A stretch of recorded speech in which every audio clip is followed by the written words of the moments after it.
Je viens d'être promue et j'ai reçu un appel de mon patron. Et c'était une conversation vraiment intéressante.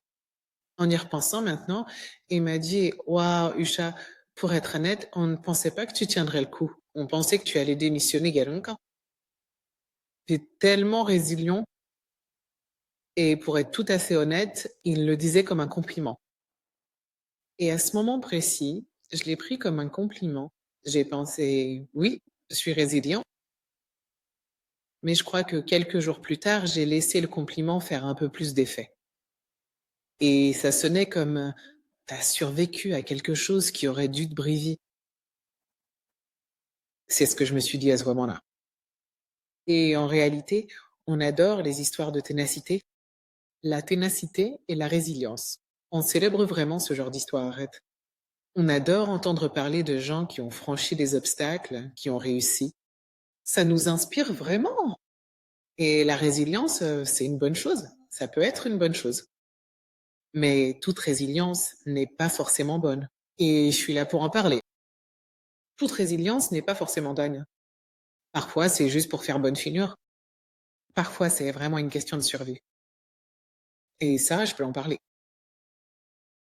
Et parfois, cette idée de la résilience comme performance peut aussi devenir une culture.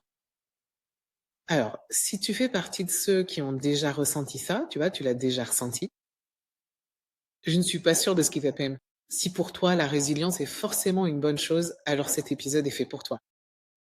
Et si tu veux plus de discussions qui creusent ce genre de sujet, pense à t'abonner ou à nous suivre dès aujourd'hui parce que c'est une conversation à ne pas manquer. Aujourd'hui, on parle de résilience. Alors, laisse-moi te poser une question. C'est une vraie question intéressante. On considère la résilience comme une force, non? C'est comme ça qu'on voit la résilience. Par exemple, quand on dit oh là là, il est vraiment résilient. On dit elle est vraiment résiliente quand on voit des gens traverser des périodes très difficiles dans leur vie ou qu'ils ont vécu des moments compliqués au travail ou qu'ils ont réussi à accomplir quelque chose qui semblait presque impossible au boulot. On célèbre ça, on dit que c'est de la résilience. Mais à quel moment la résilience cesse-t-elle d'être une force pour devenir quelque chose de complètement différent? Maintenant, laisse-moi te raconter une histoire. Tu sais, j'adore raconter des histoires. Je travaillais dans cette entreprise. C'était l'un des environnements les plus difficiles dans lesquels j'ai jamais travaillé, même à ce jour. La pression était constante. Je crois qu'il n'y a pas eu un seul jour où je suis allée au travail sans me dire c'est vraiment beaucoup, non? Donc fêter un environnement sous haute pression. Et d'ailleurs, on sait que j'aime ça. On sait que j'aime les défis. On sait que j'aime me retrouver dans des situations où je dois tout retourner. Donc, à première vue, ce n'était pas nouveau pour moi. Mais là, c'était sans relâche et les enjeux étaient extrêmement élevés. Je me mettais beaucoup de pression pour être sûre de réussir. Mais honnêtement, à huis clos, c'était dur parce que ça n'allait pas. Je dormais pas. Je devais regarder, tu sais, enfin, je sais pas si tu as déjà vu la série Fraisière. Je devais regarder cette série tous les soirs pour réussir à m'endormir, juste pour essayer de faire taire le bruit qu'il y avait dans ma tête. C'est, il y a eu des moments où j'ai eu peur pour ma sécurité dans ce boulot. C'était vraiment pas un bon environnement. J'ai été harcelée dans ce travail. Genre tout. Donc c'était vraiment pas un bon environnement. Et pourtant, chaque jour, j'allais au travail et je me disais, salut les gars, on peut y arriver. C'est génial, tu vois. Donc, si tu m'avais observé à cette époque, tu n'aurais jamais pu deviner qu'il y avait un problème. Genre, j'étais là, j'étais physiquement présent sur les lieux et j'ai absolument tout fait ce qui était en mon pouvoir pour tenter de redresser la situation difficile. Et à chaque fois, après avoir réalisé que je n'étais pas sûre de ce que je ressentais par rapport au terme résilient, chaque fois que j'entendais ce mot. Après ça, j'avais juste l'impression que, tu sais, les gens, c'est une blague. Est-ce que les gens ne comprennent pas ce que j'ai traversé dans cette situation? Et ça ressemblait moins à des applaudissements pour ma performance et plus à des applaudissements pour ma capacité à endurer. Et il m'a fallu presque 1 an après avoir quitté ce poste avant de pouvoir en parler sans, comme les larmes qui montaient. Alors imaginez, quelqu'un qui dirait «Oh waouh, je n'arrive pas à croire que tu aies travaillé ici» ou «Je n'arrive pas à croire que tu aies travaillé dans cette ville» et je me mettais à pleurer. T'imagines? Parce que j'avais de si mauvais souvenirs de ce qui m'était arrivé à cette époque. Je ne comprenais pas à l'époque que j'avais autant souffert dans ce poste et c'est à quel point c'était profond et je pense que ça arrive quand on fait semblant trop longtemps que tout est normal, ce que j'avais fait. J'allais au travail tous les jours, comme si c'était tout à fait normal d'être harcelé ou de ressentir ce niveau de pression et je pensais que je faisais preuve de force. Vraiment. Mais en réalité, avec le recul, ce que je faisais, c'était m'adapter à la dysfonction et l'enseigner à tous ceux qui m'entouraient et c'est ça le message le plus important. Non seulement je m'adaptais à la dysfonction, mais j'apprenais aussi à tout le monde autour de moi que la douleur est la preuve de la performance. Vous imaginez? Genre, je peux pas respecter ta performance que si tu as souffert. Ça n'a aucun sens, non? Et en fait, ça commence Bruno Toki. Alors réfléchissons à ça, d'accord? Comment ça commence? Je pense que très souvent, surtout quand on débute, on nous apprend, et d'ailleurs, ce n'est pas faux de dire qu'il faut travailler dur. Il faut montrer que tu es prêt à aller au-delà pour faire tes preuves. Alors, comment ça commence? Peut-être que tu travailles tard tous les soirs? Les gens le remarquent et se disent, «Tu incroyable» et ça se transforme, de travailler tard le soir à travailler le week-end. Donc maintenant, alors qu'en temps normal, tu rentrerais chez toi le week-end pour te déconnecter et te régénérer ou te ressourcer, non? Tu te retrouves maintenant à travailler le week-end, donc ça commence petit et donc c'est le «je travaille tard tous les soirs», applaudissements. Tu t'en sors super bien. Totalement le style. C'est génial et puis tu passes de ça à travailler les week-ends. Tu tellement investi, tu tellement résilient. Je peux compter sur toi et puis tu es en vacances, un autre moment où tu es censé te ressourcer et tu prends des réunions, tu fais des appels et tu rends du travail alors que tu es censé faire une pause. Eh bien, en fait, tu n'as pas posé de limite et l'entreprise non plus. Je dis à mon équipe et encore une fois, comme je le répète tout le temps dans ce podcast, je ne suis pas du tout un patron parfait. Mais je dis toujours à mon équipe, il n'y a pas de médaille pour ceux qui travaillent tard. Ah, du tout. Je donne pas de médaille, fais ça. S'il vous plaît, rentrez chez vous. Rentrez chez vous, rentrez et reposez-vous. Parce que soudainement, vous vous rendez compte que vous avez créé une culture où l'épuisement est synonyme d'excellence. C'est parce qu'on donne. Et c'est là que ça devient glissant. Un bon effort finit par devenir un mauvais exemple. Et si on n'y prend pas garde, ça devient la norme de ce à quoi ressemble le bon travail. Donc, si vous êtes dans une organisation ou si vous ne travaillez pas des heures folles chaque soir, tout le week-end, même pendant vos vacances, on vous considère comme un mauvais employé plutôt qu'un bon, alors on a créé une culture où ce genre de comportement est considéré comme de l'excellence. Et d'ailleurs, ne vous méprenez pas, il y a des périodes comme ça. Imaginez par exemple, si vous travaillez dans la finance, à la fin du mois, je vous garantis que vous travaillez sûrement très tard. Vous travaillez probablement aussi les week-ends et tout ça. Mais je ne m'attends pas à ce que vous fassiez ça tous les jours. Donc, quand on parle de résilience, il ne s'agit pas de dire qu'on ne devrait pas avoir ça. Non, pas du tout. Ce dont on parle, c'est que ça ne devrait pas devenir la norme dans la culture. Et ça ne peut pas être la seule chose que l'on récompense, que ce soit en tant que dirigeant, employé ou groupe de personnes. Il faut savoir où s'arrête la résilience et où commence la négligence de soi. Parce que c'est ce qui m'est arrivé, n'est-ce pas? J'étais dans ce rôle et je peux vous dire que je suis passée de résilient à une personne qui ne faisait que souffrir en marchant et ce n'était vraiment pas génial. Maintenant, il y a aussi des gens qui font ce que j'appelle de la résilience performative, vous voyez? Vous les connaissez? Ils doivent montrer à quel point ils sont solides ou ils pensent qu'ils doivent le faire pour être pris au sérieux. Certains le font parce qu'ils veulent paraître engagés et pensent que c'est la seule façon d'être reconnus. D'autres le font parce qu'ils croient que c'est vraiment la seule manière d'avancer. Dans tous les cas, quand je repense à ce que je ressentais il y a des années dans cette autre organisation, c'est déchirant de penser que des gens croient cela. Parce que la récompense pour ce genre de résilience, c'est souvent plus de travail, plus de pression et moins de tranquillité. Je peux vous le dire, parce que vous vous dites: «Oh, cette personne n'a pas de problème à travailler toutes ses heures et je peux compter sur elle, elle fait avancer les choses» et ça ne fait qu'en inviter toujours plus. Et avec le temps, cela crée des schémas où les gens sont vraiment épuisés et pleins de ressentiment. Vous imaginez, vous travaillez sans arrêt, sans avoir de temps pour quoi que ce soit d'autre. Et encore une fois, souvenez-vous, j'ai parlé de période. Donc ce n'est pas comme si ça n'arrivait jamais. Ça arrive. Et imaginez si c'était votre vie, 52 semaines par an, 365 jours.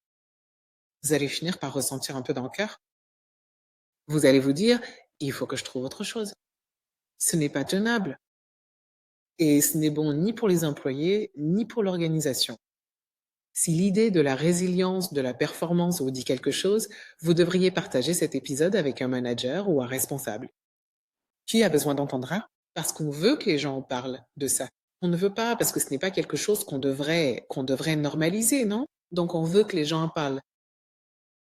Je pense aussi que dans la discussion entre la bonne et la mauvaise résilience, et aujourd'hui on se concentre sur la mauvaise résilience, il est important, à mon avis, de tendre un miroir à la direction. Donc le miroir du leadership, parce qu'il y a un rôle à jouer pour les dirigeants en ce qui concerne la culture que vous instaurez dans l'organisation. Je ne sais pas si tu as lu ce livre, mais j'en lisais un récemment qui s'appelle Careless People. Quelque chose n'a marqué. L'autrice racontait qu'elle était en train d'accoucher à l'hôpital, en train d'essayer de mettre son ébion. C'est une star vraie. Et son mari et ses médecins la suppliaient d'arrêter. Que lui demandait-il d'arrêter de faire? Elle envoie des courriels à son patron. Imaginez-vous à l'hôpital, sur le lit d'hôpital, en plein travail, les médecins vous disant: vous devez ranger votre ordinateur portable. Et elle, c'est juste un mail de plus. Maintenant, je l'ai ressenti. J'ai ressenti cela très fortement émotionnellement, parce que je me demandais vraiment qu'est-ce qui l'avait poussée à faire ça? Pourquoi a-t-elle ressenti qu'elle devait faire ça?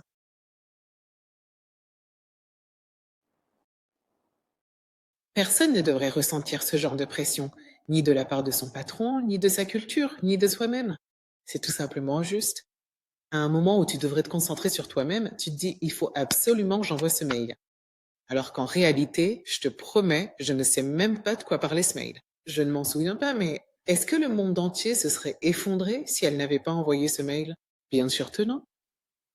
Alors pourquoi est-ce qu'on se met une telle pression? Pourquoi l'organisation nous fait-elle ressentir ce genre de pression? Et pourtant, pour beaucoup d'entre nous, et je parle de nous en tant que dirigeants, il nous arrive parfois, sans le vouloir, de créer des environnements où cela paraît tout à fait logique. Et ce n'est pas normal. J'essaye vraiment de ne pas appeler les membres de mon équipe quand ils sont en vacances. J'essaye. Je ne dis pas que je suis parfait, parce que c'est important pour moi de donner le ton dans mon organisation. Maintenant, je dis à mes cadres supérieurs qu'à un certain niveau, on ne peut pas être complètement déconnecté de l'entreprise. Ce n'est tout simplement pas possible. Si vous êtes responsable d'une fonction, si vous êtes le PDG, il faut absolument rester en contact. Mais l'autre extrême, c'est de travailler littéralement tous les jours, d'avoir des réunions tous les jours. Ce n'est pas des vacances. Donc ça ne m'intéresse pas. Et il y a une différence entre, comme je le dis, se connecter à l'organisation et travailler tous les jours. C'est nous qui donnons tout. C'est nous qui donnons le temps. Si vous ne demandez pas à vos employés, par exemple, tu n'es pas censé être en vacances. Pourquoi t'es pas là? On doit normaliser ça, non? On doit normaliser ça et dire non, on n'a pas besoin de toi ici. Et aussi, en tant qu'employé, si on ne se sent utile que quand tout part en vrille, non? Ce n'est pas bon non plus. Donc, on ne veut pas célébrer les mauvaises choses. Et on veut s'assurer que les gens puissent construire une bonne infrastructure pour eux-mêmes. Comme ça, ils peuvent gérer et donner le meilleur d'eux-mêmes pour eux et pour l'organisation. C'est ce qu'on veut. C'est ça. Donc les managers sont entre les dirigeants et les employés. Et très souvent, tout dépend du ton qui est donné par les dirigeants et les PDG, non? Et donc, si on récompense systématiquement des comportements qui vont inévitablement dans le sens de l'épuisement professionnel, vous voyez, sans jamais, vous savez, prendre le soin de s'assurer qu'on a réellement le temps nécessaire pour se ressourcer pleinement ou de favoriser ce genre de choses essentielles pour l'équilibre. Parfois, on le fait sans le vouloir, n'est-ce pas? Parce que, comme je l'ai dit, on peut vraiment compter sur cette personne et donc on a tendance à récompenser ce genre de comportement. Ce n'est pas notre intention de glorifier ça. On ne veut pas glorifier ça. Mais quand on remercie constamment les gens et qu'on met en avant ceux qui se dépassent le plus, on envoie un message sur ce qui compte le plus dans l'organisation. Et très souvent, c'est complètement involontaire. On crée des conséquences involontaires au sein de l'organisation. Donc pour moi, en tant que manager, en tant que leader, si quelqu'un vous envoie un email à 2 ou 3 heures du matin, le matin, et je l'ai déjà vu, parfois je pose la question, parfois non. Mais on devrait demander à cette personne, par exemple, est-ce que tout va bien? Pourquoi t'envoies des emails à 3 heures du matin? Qu'est-ce qui se passe? Parce que ce n'est pas normal s'ils font ça tous les jours. Ça veut dire qu'ils ne dorment pas. Ils envoient des emails à 3 heures, ils sont au bureau à 7h30, 8 heures. Il faut se demander pourquoi. Ça ne veut pas dire, encore une fois, que ça ne devrait jamais arriver. Il m'est arrivé d'envoyer des emails à 3 heures du matin parce que c'était vraiment urgent, mais ça ne peut pas être notre façon de travailler tous les jours. Et on ne veut pas d'employés épuisés parce qu'ils ne peuvent pas donner le meilleur d'eux-mêmes. Donc, en tant que manager, en tant que dirigeant, c'est important de remarquer ces signes parce que pour moi, c'est ça le vrai leadership. C'est ça le vrai leadership. Et vous ne voulez pas que cette personne porte son épuisement comme un insigne de ce à quoi ressemble la perfection ou ce que signifie être bon. Donc je pense que je vais juste te dire une dernière chose. La mauvaise résilience a un coût. Je pense que si on y réfléchit, si tout le monde se promène complètement épuisé parce qu'ils ne prennent jamais de vacances, je me souviens, j'avais un employé, il y a de nombreuses années, qui m'a dit, je ne suis pas parti en vacances depuis 2 ans. Applaudis-toi. C'est bien ça. Tu penses vraiment que c'est une bonne chose de ne pas être parti en vacances depuis 2 ans? Non, ce ne l'est pas. Et en tant qu'organisation, on doit pointer ces choses-là du doigt, non? Parce que si on ne le fait pas, on se retrouve avec des employés fatigués qui en veulent à l'entreprise et au final, ils ne donnent pas le meilleur d'eux-mêmes. Et au final, ils pourraient partir. On veut pas ça, n'est-ce pas? On veut des gens qui travaillent dur, qui se dépassent, qui sont résilients, parce que l'Asie, c'est l'Asie. La vie, ce n'est pas, tu sais, tout le temps sauter partout en mangeant des glaces, non? La vie est difficile. On veut que les gens soient capables de relever des défis, mais on ne veut pas récompenser la mauvaise résilience, parce que ça, c'est juste de la survie. Et on ne veut pas que les gens viennent au travail juste pour survivre. Ce n'est pas pour ça qu'ils travaillent. La vie, déjà, c'est dur. Donc, je voulais juste conclure en parlant de quelques outils que nous pouvons utiliser pour identifier à quoi ressemble la mauvaise résilience. J'aurais aimé avoir cet outil il y a de nombreuses années, quand je faisais mon truc de résilience folle, où je pensais être tellement résiliente, alors que je ne faisais que m'adapter à la dysfonction, comme je l'ai dit plus tôt. Mais je pense que pour les employés, pour les individus, il faut se demander, est-ce que je cherche à prouver quelque chose? Ou est-ce que je choisis simplement ça? Genre, qu'est-ce qu'on fait ici? Et protéger le repos, s'il vous plaît. Le repos. Le repos n'est pas une faiblesse. Se reposer le dimanche, c'est une bonne chose. Ensuite, vous arrivez au travail le lundi, reposé, prêt à relever les défis de la semaine. Le repos. Le repos, c'est bien. N'attendez pas qu'on vous donne la permission de faire une pause. Je pense que je me souviens aussi d'avoir travaillé dans une organisation où l'employé voulait partir en vacances et leur manager a dit un truc du genre, oh, on ne peut pas vous libérer. Quoi? Vous vouliez prendre vos vacances? Je vous en prie. Et vous, les managers, qu'est-ce que vous célébrez? Heures, nombre d'heures travaillées ou résultats? Car au final, le fait que quelqu'un soit resté au bureau jusqu'à minuit, est-ce une récompense pour cela? Ou bien récompensez-vous la personne qui a livré ce qu'elle était censée livrer à temps et peut-être même un peu plus? Qu'est-ce que vous célébrez?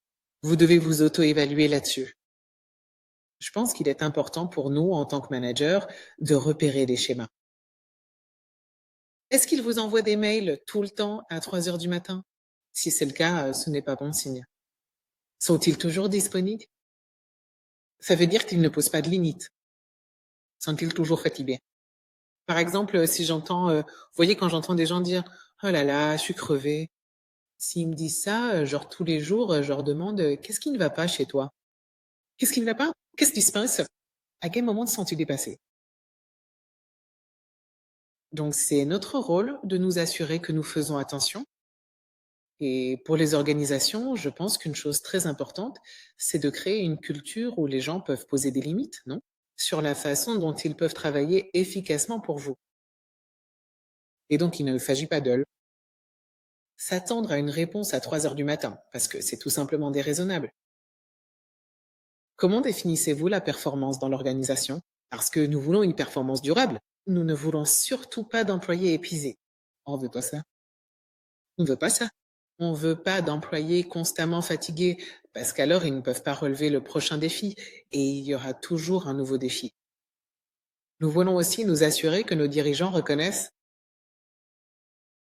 peut également devenir nuisible et vous donner visiblement le temps quant à ce à quoi ressemble la perfection. Ce sont des petits détails, mais ils peuvent tout changer. Dans Je repense à la période où j'occupais ce poste. Comme vous pouvez le constater, je ne pleure pas aujourd'hui, donc c'est du passé. Mais quand je repense à tout ce que j'ai vécu et à la façon dont on a célébré ma souffrance, n'est-ce pas? Essentiellement, on m'a célébré pour ma souffrance. Je ne souhaite ça à personne. Nous devons être résilients, mais ce n'est pas une question de la résilience, ce n'est pas une question de combien on peut encaisser. Pour moi, ce n'est pas ça la définition de la résilience. Je pense que c'est plutôt la façon dont on construit une infrastructure autour de soi qui nous permet d'avancer. Parce qu'au final, le travail peut être difficile. Ta vie personnelle peut aussi être compliquée et il faut être construit pour affronter ces défis. C'est ça l'idée de l'infrastructure. Mais ce n'est pas une question de tout accepter à n'importe quel prix, non? On ne veut pas ça. La résilience peut t'aider à survivre, mais l'infrastructure t'aide à vivre. Et je pense qu'on veut des gens qui viennent travailler, pas des survivants. Rien que d'y penser, ça sonne affreux, mais on veut des gens équipés, tu vois. Ils ont besoin d'outils adaptés pour accomplir efficacement leur travail, avec fierté, et pouvoir être pleinement reconnus pour cela. Donc,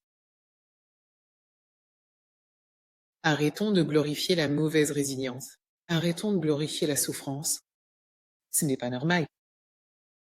Et si jamais tout cela résonne en toi, si tu prends le temps d'écouter attentivement ces paroles et que tu ressens au plus profond de ton être une immense fatigue physique ou mentale, ne va surtout pas t'imaginer un seul instant que tu es une personne faible ou incapable.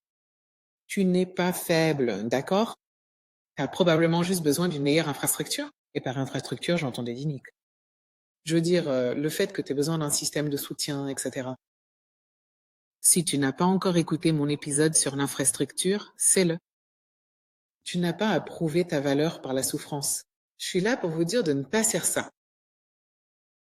Mais c'est pas ça. Mauvaise résilience, non. Bonne résilience, amen. Bon, on adore ça. Nous adorons cela car vous prouvez au monde que vous pouvez surmonter même les moments les plus difficiles. Mais vous ne le faites pas seul et vous ne le faites pas sans soutien. Voilà, c'est tout. Je voulais savoir, où êtes-vous ou votre équipe aujourd'hui? Confonds-tu l'épuisement avec l'excellence? On veut pas ça. L'excellence avec une bonne résilience, c'est incroyable. Mauvaise résilience et épuisement signifient l'échec. Les gens partent ou les gens ne s'osent même pas donner un quart de leur meilleur. Donc, si tu traverses ça en ce moment, si tu penses que ton équipe traverse ça, quelles limites penses-tu devoir mettre en place? J'aimerais beaucoup entendre ta réponse. Alors partage-la avec moi sur LinkedIn ou sur n'importe laquelle de mes plateformes sociales avec le hashtag ne m'appelle pas résilience. Ne m'appelle pas résilient. Ne sais pas. C'est ce que j'ai dit après un mois. J'étais sur un panel et on parlait de résilience et j'ai dit s'il vous plaît, ne m'appelez pas résilient. Donc hashtag ne m'appelle pas résilient. Merci beaucoup, comme toujours, de m'avoir écouté. Prenez soin de vous. Merci d'avoir écouté le podcast Ne te fie pas à mon sourire. J'espère que tu as trouvé ça vraiment, vraiment intéressant. Et plus important encore, j'espère que tu souris toujours. À très bientôt.